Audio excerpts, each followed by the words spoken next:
one of the things that I do is photography. In addition to like the woodworking and the martial art and archery clubs and all of that jazz. Earlier, I've done it professionally since I think I was around 18 or something, and I turned 40 earlier this year.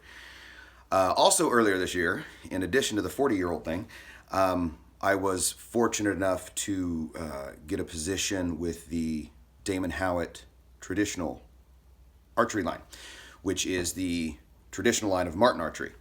I've been a big fan of their longbows and recurves for a lot of years now, and was really excited to be able to do that. In kind of tying the two things together, what I have ended up doing is daily pictures, or at least mostly daily pictures, of their traditional bows that I can get my hands on, and just kind of sharing it, putting it out on our social media everywhere, which, by the way, if you haven't had a chance to, please visit our social media. I'll put all of the links down below, Instagram, Facebook, all of that. Subscribe, like, follow, share, all of that jazz. And while you're at that, also, please visit Martin Archery. If you're looking for specifics of bows, compounds, and all of their longbows, recurves, merch, all of that stuff, they're going to be way better at describing and getting specifics correct than what I am.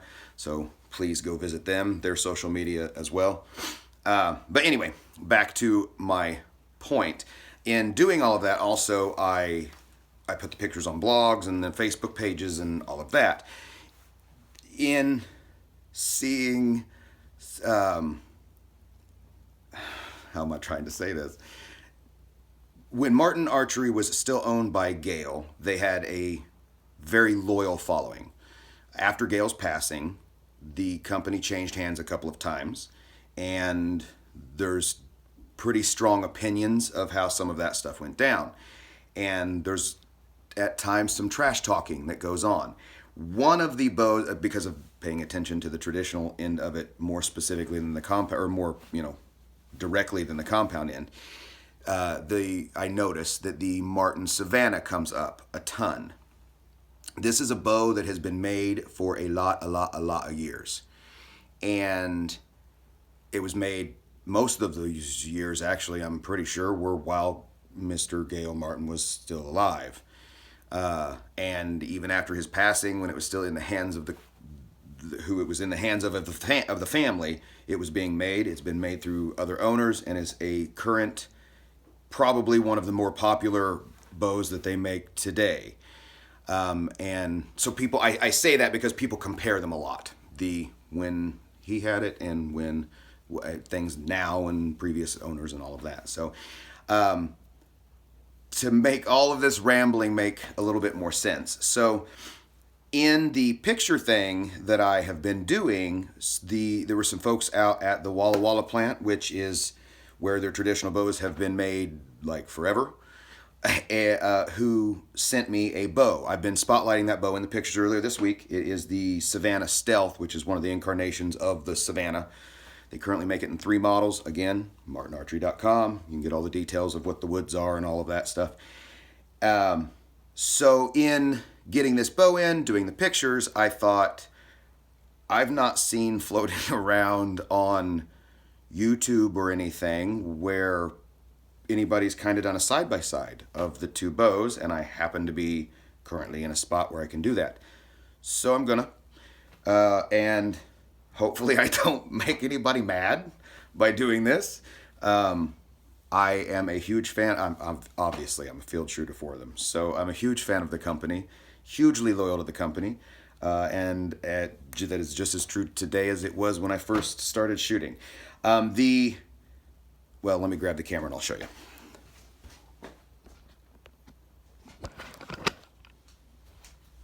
Okay. These are the ones that I have got here to show you. As you can see, if I can get it to focus here, the one on the left is a model from '05. Where'd my hand go? This one here, the Stealth, is a model from 2000. And then just for, I guess, reference, I have no idea what year this was. This is the Savannah Stalker, which is when they did a camo hydro dip on the on the bow, as you can see, and apparently they're really rare, and I'm kind of retentive about that, so it's still in the packaging and probably will stay in the packaging. But anyway, okay, so these two bows right here, we're going to start, like I said, this one here's an 05.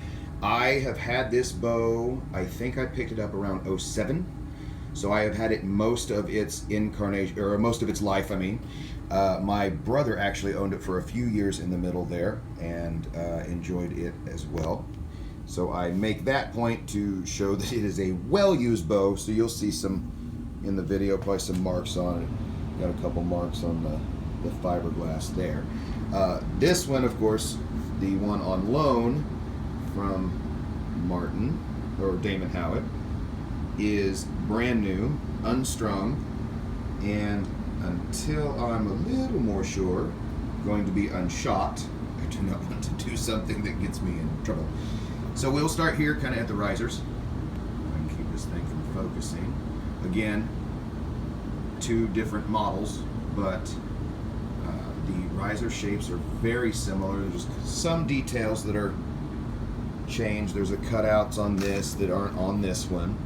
But overall, they same shape. I will say the 05 model, the grip is just a hair. See if I can turn around here.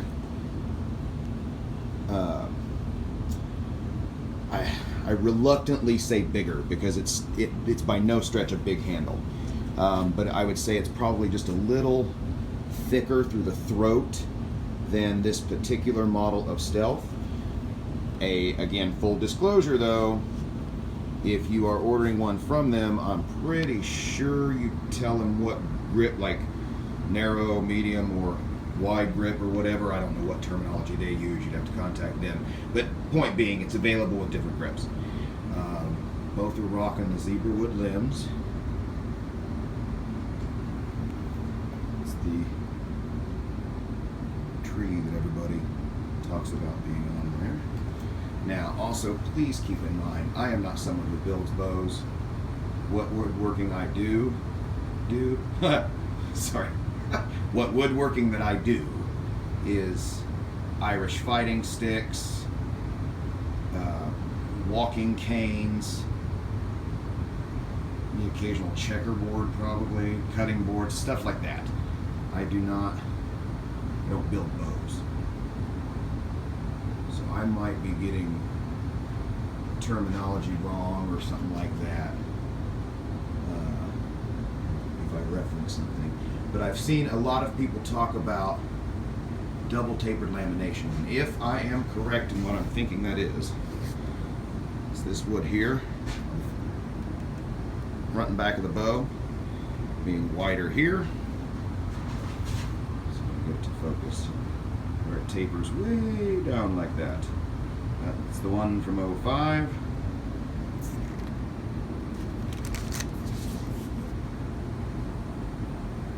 Come on, there we go. This is the one from 2020.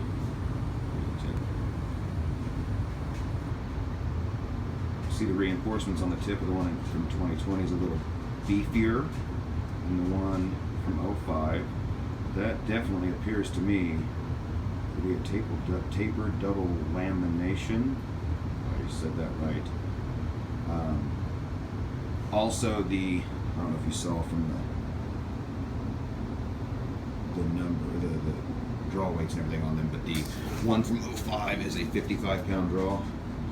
The one from 2000 is a 45-pound draw. I assume that's why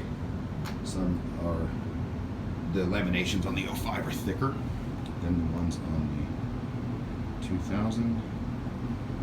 Tip on that. Tip on that one. Flip them over. Now I don't. Again, a bit of a biased opinion. I'm a fan of the company, I'm a fan of the product, and I don't build bows. Well, I'm going to say this. I think anybody who's hating on this is hating on it for no reason.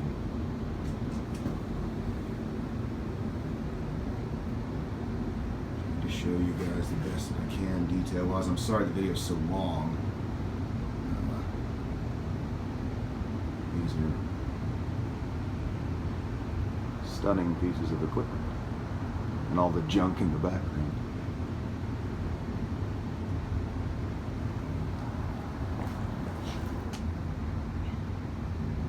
Tip the 05, maybe a little narrower than the tip of the 2000. I actually really dig the shape of this, probably even more so than this. Now, that's visual, apparent, or that's just appearance-wise, but still.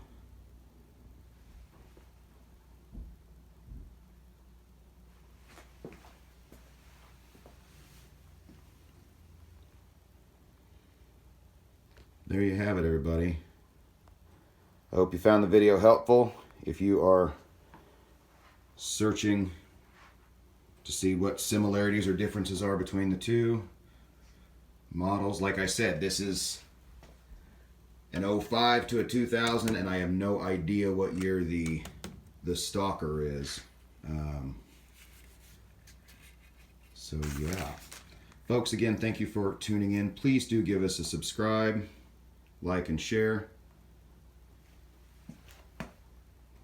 I'll put all those links down below.